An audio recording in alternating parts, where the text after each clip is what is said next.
আমার গার্ডেনের শখের গাছগুলো কে বা কারা এইটি কিছু দিয়ে নষ্ট করে দিয়েছে। আমি আজকে সকালে এখানে সাদা সাদা পাউডার মতো পেয়েছি।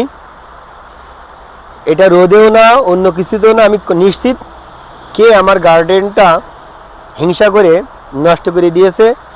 যার ভিতরে আছে ঘাটকোল, বেগুন।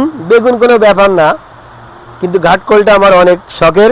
যেখানে এখানে আছে যেমন এই ওল আর এই যে মানকচু গাছ, দেখেন কি অবস্থা, পুড়ে গেছে। মানে এমন কিছু দিছে যার কারণে পুড়ে গেছে। দেখেন গাছগুলো কি অবস্থা, পুড়ে পুড়ে পুড়ে গেছে, সবকিছু পুড়ে পুড়ে গেছে। ডাটা গাছ দেখেন কি অবস্থা, পুড়ে গেছে। বেগুন গাছ দেখেন, বেগুনের গাছের পাতা পুড়ে পুড়ে গেছে।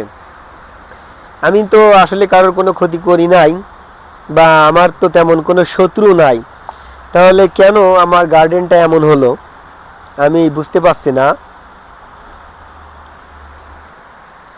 এই দেখেন মানকচু, এটা মানকচু গাছের আর একটা অংশ, যে ছোট গাছটা ছিল দেখেন তা কি অবস্থা, এই ভেঙে গেছে, মানে জ্বলে গেছে। যার কারণে দেখেন কি অবস্থা হয়েছে। আমার ঘাটকোল গাছগুলো, আমার কি সুন্দর শখের ঘাটকোল গাছ, আল্লাহ, আমি দেশ থেকে কত কষ্ট করে এটা নিয়ে আসার পরে বাসায় রাখতে হয়েছে। যে শীত প্রধান দেশ, যেখানে 8 মাস ঘরের ভিতরে রাখতে হয় আর বাকি 4 মাসকে আউটসাইডে এ করতে হয়, কত কষ্ট করে রাখা।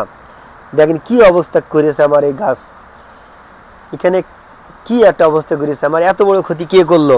দেখেন এই মানকচু গাছটা, এখানে যে কিছু একটা দেশে, এই মানকচু গাছটা তার বাস্তব প্রমাণ। এই যে সাদা সাদা, এই সাদা সাদা লেগেছে, কোনো একটা স্প্রে দিয়েছে, দেখেন পাতা পুড়ে গেছে।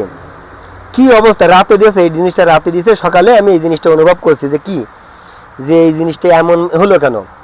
দেখেন এই সাদা সাদা লেগে গেছে, আর এক সাইডে দিছে, এই এক সাইডটা পুড়ে গেছে।